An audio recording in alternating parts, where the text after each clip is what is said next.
Prosecution को की थी। अगले दिन ही प्रोसिक्यूशन पाक मिरान के पास आते हैं उनको अरेस्ट करने के लिए कि उन्होंने नौ फाउंडेशन के फंड्स में घपला किया है। इस जुर्म में उनको अरेस्ट किया जाता है। पाक मिरान चीख कर मिस्टर खान को मदद के लिए बुलाती हैं और बोलती हैं, देखो ये मुझे अरेस्ट कर रहे हैं, तुम चुप कर क्यों खड़े हो, मेरी मदद क्यों नहीं करते। मिस्टर खान कुछ भी नहीं बोलते तो प्रोसिक्यूशन पाक मिरान को अरेस्ट कर वहाँ से ले जाती है। ओ वांसू को भी अपनी की पूरी टीम मिस्टर खान के ऑफिस की तलाशी लेने के लिए आ जाती है। वो लोग सर्च वारंट बॉडीगार्ड्स को दिखाते हैं और मिस्टर खान के ऑफिस में एंटर हो जाते हैं। प्रोसिक्यूशन ऑफिस बोलता है अपनी टीम को, यहाँ की एक एक फाइल उठा लो, कुछ भी यहाँ पर ना छोड़ना।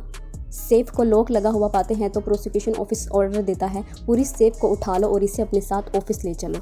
दोयुन की नज़र ली जिही पे पड़ती है जो कि तेज़ी के साथ वहाँ से भागते हुए जाती है। दोयुन तेज़ी से ली जिही के रूम में जाता है तो ली जिही पूछती है ये क्या है। उन दोनों में बुरी तरीके से लड़ाई शुरू हो जाती है। दोनों एक दूसरे को बुरी तरीके से मारते हैं और एकदम दोयुन ली जिही को बेल्ट हटाता है तो वहाँ पर वही ज़ख्म होता है जो हैसू की डेथ के वक्त दोयुन ने ली जिही के कंधे पे मारा होता है। दोयुन को कंफर्म हो जाता है कि ओ हैसू के मारने वाली और कोई नहीं ली जी है, और ना सिर्फ ली जिही करने वाला और कोई नहीं बल्कि ली जी ही है। दोयुन बहुत ही ज़्यादा गुस्से में बुरी तरीके से ली जिही को मारने लगता है और कहने लगता है, जब तुमने ओ हैसू का मर्डर किया था तो ये सब कुछ कैमरे में रिकॉर्ड हो चुका है, अब मैं तुम्हें पुलिस के हवाले करूँगा। और ऐसा ही होता है। थोड़ी देर के बाद दोयुन ली जिही को पुलिस के हवाले कर देता है। दोयुन पलट कर मिस्टर खान को देखता है जैसे कह रहा हो, ली जिही के बाद अब तुम्हारी बारी है। दोयुन अब ये पता लगाने की कोशिश करता है कि ली जिही ने ओ हैसू और उसके दोस्त जुनहो का मर्डर किया था, लेकिन किसके कहने पे किया था, वो किसके ऑर्डर को फॉलो करती है। दोयुन अब इन सबूत को ढूंढने में लग जाता है। मिस्टर खान को दिखाया जाता है जो घर के बाहर एक गड्ढा खोदते हैं। उस गड्ढे में से उन्हें एक बॉक्स मिलता है और उस बॉक्स में से उन्हें वही सोने का बिस्किट मिलता है जिससे योमिन ने लेट किम चेयरमैन को मारा था। मिस्टर खान पाक मिरान स्टेशन आते हैं तो पाक मिरान गुस्से में कहने लगती है, कहाँ पर थे तुम, मैं तुम्हें मुसलसल कांटेक्ट करने की कोशिश कर रही हूँ, मुझे यहाँ से कौन बाहर निकालेगा। तो मिस्टर खान कहते हैं, मैं तुम्हें बाहर क्यों निकालूँ, मैं तो तुम्हारा एक मुलाजिम सा नौकर हूँ, इतनी मेहनत से तो मैं तुम्हें यहाँ पर लेकर आया हूँ और तुम कहती हो मैं तुम्हें वापस निकालूँ। उसके बाद मिस्टर खान अपनी जेब से वही सोने का बिस्किट निकालते हैं जो कि एक शॉपर में होता है और बोलता है, क्या तुम इस बिस्किट को पहचानती हो, ये वो सोने का बिस्किट है जिससे तुम्हारे बेटे ने तुम्हारे शौहर का मर्डर किया है, इसके ऊपर लगा हुआ खून तुम्हारे शौहर का है और इसके ऊपर फिंगरप्रिंट तुम्हारे बेटे के हैं। पाक मिरान शौक के मारे में पागल हो जाती है और कहती है, तुम क्या कर रहे हो और क्या करने की कोशिश कर रहे हो। तो मिस्टर खान कहते हैं, तुम अभी इसी वक्त पुलिस के साथ करोगी कि ओ वांसू के ऊपर अभी तक जितने भी हमले हुए थे वो सब कुछ तुमने करवाए थे अपने बॉडीगार्ड ली जिही के ज़रिए। पाक मिरान गुस्से में कहती है, मैं तुम्हारी बात क्यों मानूँ, नहीं मानूंगी। तो मिस्टर खान बोलते हैं, मत मानो, मैं जाकर ये सोने का बिस्किट पुलिस को दे दूँगा और बोलूँगा तुम्हारे बेटे ने ही तुम्हारे हस्बैंड का कत्ल किया है। अब तुम इस बात से तो नहीं मुकर सकती ना कि वो तुम्हारा बेटा है। तो पाक मिरान गुस्से में कहने लगती है, वो तुम्हारा भी तो बेटा है। तो मिस्टर खान कहते हैं, ये बात तुम और मैं जानते हैं, क्या तुम ये बात दुनिया को बताओगी। नहीं, बिल्कुल नहीं बताओगी, इसलिए जैसा मैंने कहा है वैसा करो वरना मैं पुलिस को सब बता दूंगा। और ये कहकर वहाँ से चला जाता है। पीछे पाक मिरान बुरी तरीके से रोने लगती हैं। दूसरी तरफ योमिन के पास योमिन की बीवी आती है और कहती है, ये कॉस्मेटिक ब्रांड मेरा और मेरे बाप का है, तुमने क्या सोचकर इसके पैसों को खर्च करने की कोशिश की हवाइन ग्रुप के शेयर खरीदने के लिए। अभी और इसी वक्त मेरे पैसे वापस करो वरना मैं तुमसे बहुत बुरी तरीके से मिलूंगी। योमिन अपनी बीवी की बात मानने से इनकार करता है तो योमिन की बीवी बोलती है, तुमने गलत इंसान से पंगा लिया है, देखो मैं तुम्हारा हाल क्या करती हूँ, तुम्हें सड़कों पर ले आऊँगी।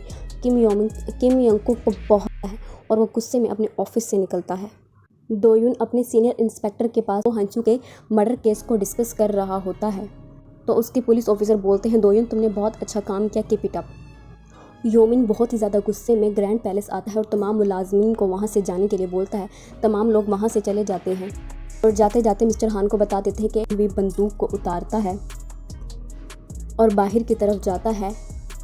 ओ वांसू उसी वक्त किसी काम से घर से बाहर चलने में ग्रैंड पैलेस के गेट पर होती है। पर पहले से ही किम यंगकुक होता है और उसके सर पर बंदूक रख देता है।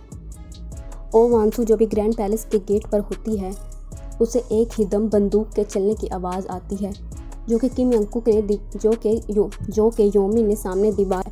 उसी वक्त मिस्टर खान वहाँ पर आ जाते हैं और योमिन को रोकने की कोशिश करते हैं योमिन उनकी बात नहीं सुनता तो किम यंग को कहते हैं तुम कैसे बेटे हो, अपने बाप की ही बात नहीं मान रहे, मानो मिस्टर हान की बात, आखिर वो तुम्हारा बाप है। योमिन को बहुत ही ज़्यादा गुस्सा आता है, वो बोलता है ये मामूली इंसान मेरा बेटा नहीं हो सकता, अपनी बकवास बंद करो, आखिर मैं तुम्हें जान से मार दूंगा, सारे फंड्स मेरे हवाले करो। किम यंगकुक देने से इनकार करता है तो योमिन को बहुत ज़्यादा गुस्सा आता है। मिस्टर हान जैसे ही बीच में आते हैं तो किम यंगकुक उनका गला, तुम ही हमारे असली दुश्मन हो, तुम मेरी माँ के साथ सोए, मेरे बाप को मारा और उसके बाद तुम्हें फ़ंड्स भी चाहिए, मैं तुम्हें फ़ंड्स दे ही ना दूँ। योमिन उसी वक्त किम यंगकुक पर गोली चला देता है। सो अपनी आंखों के साथ किम यंगकुक का मर्डर होता देखती है और बुरी तरीके से रोते हुए किम यंगकुक के पास आती है और कहती है उठे रहो, अभी हम हॉस्पिटल जाएंगे। तो किम यंगकुक कहता है मैं नहीं बच सकता, मैं एक बात जो तुम्हें बताना चाहता था और कभी नहीं बताई वो ये है कि मैं तुमसे बहुत ज़्यादा प्यार करता हूँ। और उसी वक्त किम यंगकुक बुरी तरीके से रोने लगती है। योमिन मिस्टर हान तेज़ी से अपने बेटे को कहता है चले जाओ और जाते हुए तमाम कैमरास की फुटेज को डिलीट कर दो। योमिन तेज़ी से वहाँ से भाग जाता है और मिस्टर हान तेज़ी के साथ पुलिस को फ़ोन करते हैं और बोलते हैं मुझे रिपोर्ट लिखवानी है, ग्रैंड पैलेस में एक कत्ल हुआ है। मिस्टर हान गन के ऊपर से तमाम उंगलियों के निशानात को मिटा देते हैं। थोड़ी देर के बाद वहाँ पर पुलिस आती है और घर के अंदर दाखिल हो जाती है और पुलिस के साथ ही दोयुन भी घर के अंदर एंटर हो जाता है। पुलिस पूछती है यहाँ पर क्या हुआ तो मिस्टर हान कहते हैं मैंने अपनी आंखों से देखा है कि मैंने अपनी आंखों का कत्ल किया है। वानसू गुस्से में उठ खड़ी होती है और बोलने लगती है नहीं, ये झूठ बोल रहा है, इसने मारा है किम यंगकुक को, मैंने नहीं मारा। पुलिस उन दोनों को बयान ले जा तो दोयुन वानसू चा लूँगा। पुलिस के जाने के बाद दोयुन तमाम डिलीट कर दिए होते हैं। उसके बाद दोयुन योमिन को पूरे पैलेस में ढूंढता है और उसे योमिन एक रूम के अंदर मिल जाता है, खिड़की के अंदर छुपा हुआ। दोयुन पुलिस को बुलाकर योमिन को भी उसी वक्त अरेस्ट करवा देता है। दूसरी तरफ प्रोसिक्यूशन सेफ खोल लेती है और उन्हें सेफ के अंदर से दोयुन की रखी हुई USB ड्राइव मिल जाती है। और दूसरी तरफ दोयुन पुलिस के साथ वर्क कर रहा होता है और बता रहा होता है वानसू की उंगलियों के हाथों पर से गन पाउडर के निशान नहीं मिले, लेकिन योमिन के हाथों पर से गन पाउडर के निशान मिले हैं। इसका मतलब गन किसी और ने नहीं, योमिन ने चलाई है। और कैमराज में देखा जा सकता है जिस वक्त गन चली उस वक्त जिस वक्त बंदूक चलाई गई थी नहीं घर के बाहर थी। इससे साबित होता है कि वानसू बिल्कुल बेकसूर है।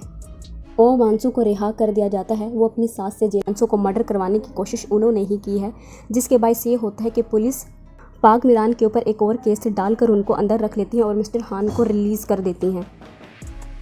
दोयुन मिस्टर हान से मिलने के लिए आता है और आकर में मिलने के लिए आती है और बोलती है आपने अपनी नफ़रत में हर चीज़ को बर्बाद कर दिया, अपने बेटों को बर्बाद कर दिया, खुद को बर्बाद कर दिया और अपने हस्बैंड का मर्डर करवा दिया। पाक मिरान उस पर चीखने लगती है तो वानसू वहाँ से उठकर चली जाती है। दोयुन वानसू से बात करता है, बोलता है तुम्हें लगता है तुम जीत गए हो तो ये तुम्हारी बहुत बड़ी भूल है, देखो मैं तुम्हें कैसे हराता हूँ। तो मिस्टर हान कहते हैं तुम बताओ, मुझसे कुछ पैसे लो और वानसू को लो। हाइंसू ने आपको नाउ फाउंडेशन के असली कागजात दिए थे तो उस वक्त मैं वहीं पर था और मैंने वो वीडियो भी रिकॉर्ड की थी। इसका मतलब ये हुआ कि प्रोसिक्यूशन को आपने ये सब कुछ बताया है कि फ़ंड का घपला नाउ फाउंडेशन में किया जाता है और आपके वहाँ से और तुम्हारे वहाँ से जाने के थोड़ी देर बाद ही हाइंसू का मर्डर कर दिया। इसका मतलब ली जीही को ऑर्डर आप देते हैं। आपके कहने पे ही ली जीही ने वानसू को मारने की कोशिश की और मेरे दोस्त जुनहुक जो कि मालूम कर रहा था कि कौन फ़ंड का घपला कर रहा है, जब उसे मालूम हुआ कि तुम लोग फ़ंड का घपला कर रहे हो तो तुमने मेरे दोस्त भी मार दिया। मैंने वो वीडियो पुलिस को दे दी है, वो जल्द ही यहाँ पर आएंगे और तुम्हें यहाँ आकर अरेस्ट कर लेंगे। मिस्टर हान शौक में रह जाते हैं थोड़ी देर और मिस्टर हान को जुनूक हाइंसू के कत्ल के इल्ज़ाम में अरेस्ट कर लेते हैं। मिस्टर हान जीती हुई बाजी हार जाते हैं और गुस्से में पलटकर दोयुन को देखने लगते हैं, लेकिन प्रोसिक्यूशन उनको अरेस्ट कर वहाँ से ले जाती है। कातिल को ढूंढकर पुलिस के हवाले कर चुका होता है, उसका मिशन कंप्लीट हो चुका होता है। दोयुन बॉडीगार्ड की जॉब से रिज़ाइन करने के लिए वानसू के पास आता है और अपना रेजिग्नेशन लेटर देता है और बोलता है आपने मेरी बहुत ज़्यादा मदद की, मैं इसके लिए आपका शुक्रगुजार हूँ। तो वानसू भी बोलती है कि उसने भी बहुत ज़्यादा मदद की है। वानसू दोयुन का शुक्रिया अदा करती है तो वानसू गले लगा लेता है और फिर वानसू को गुड बाय बोलकर वानसू की आंखों में एकदम पानी आ जाता है। मिस्टर हान के अरेस्ट होने के बाद ये बात साबित हो चुकी होती है कि उन्होंने ही किम यंगकुक का कत्ल किया है। मिस्टर हान के अरेस्ट होने के बाद पाक मिरान को भी तमाम सबूतों से आज़ादी देकर रिहा कर दिया जाता है। पाक मिरान अपने बेटे योमिन से मिलने के लिए जेल में आती हैं और बोलती हैं, तुम्हारे बाप पे मैंने दुनिया में सबसे ज़्यादा भरोसा किया, लेकिन आखिरी वक्त में उसने मुझे डॉज दे दिया। वो मेरे पास आया, वो सोने का बिस्किट लेकर जिससे तुमने अपने वालिद का कत्ल किया था, और मुझे धमकी दी थी। मतलब उसने ग्रुप का चेयरमैन बनने के लिए तुम कभी भी अपने बाप पे भरोसा मत करना, और ये कहकर वहाँ से चली जाती है और योमिन बुरी तरीके से रोने लगता है। योमिन जेल में आप इस लायक नहीं हैं कि जिए, आप अपने बेटे को ही कैसे इस्तेमाल कर सकते हैं। तुम एक सांप हो और सांप को मर जाना ही चाहिए। पुलिस योमिन को मिस्टर हान से दूर करती है तो योमिन कहता है, मैं बेटा हूँ, तुम मर क्यों नहीं जाते, और मिस्टर हान बुरी तरीके से शौक में रह जाते हैं। CEO चूज़ करेंगे, और मेरे शौहर ने जो फंड्स नाउ फाउंडेशन को डोनेट किए थे वो नाउ फाउंडेशन के पास ही रहेंगे आज से सोसाइटी के बाई। पाक मिरान उस वक्त अपने बेटे किम यंग-कुक को मीटिंग में ना पाकर बहुत बुरी तरीके से इमोशनल हो रही होती हैं। इन तमाम वाक़यात को 1 साल गुजर चुके के लिए काम कर रही होती है, और उसको अपने ससुर से जितना भी पैसा मिला होता है वो उन पैसों से अद्वियात लेकर उन तमाम मुल्कों में जाती है जहाँ पर ज़रूरतमंद लोगों को ज़रूरत होती है। वो इसी तरह एक कैंपेन के लिए कहीं जा रही होती है अपने लोगों के साथ। नाउ फाउंडेशन होता है जो कि 1 साल के बाद वांसू को मिलता है। वांसू दोयुन को सामने देखकर बहुत ज़्यादा हैरान हो जाती है, फिर इमोशनल हो जाती है। उसकी टीम वहाँ से चली जाती है तो दोयुन वांसू के पास आता है। वांसू दोयुन को बोलती है, मुझे अब बॉडीगार्ड की ज़रूरत नहीं लगता है, और फिर एक शर्ट उठाकर वांसू को दिखाता है, नहीं, आज से मैंने भी नाउ फाउंडेशन को एज अ वॉलंटियर के तौर पर ज्वाइन कर लिया है, मैं अब आपके साथ काम करने वाला हूँ। दोयुन और वांसू एक दूसरे को देखने लगते हैं और फिर मुस्कुराने लगते हैं।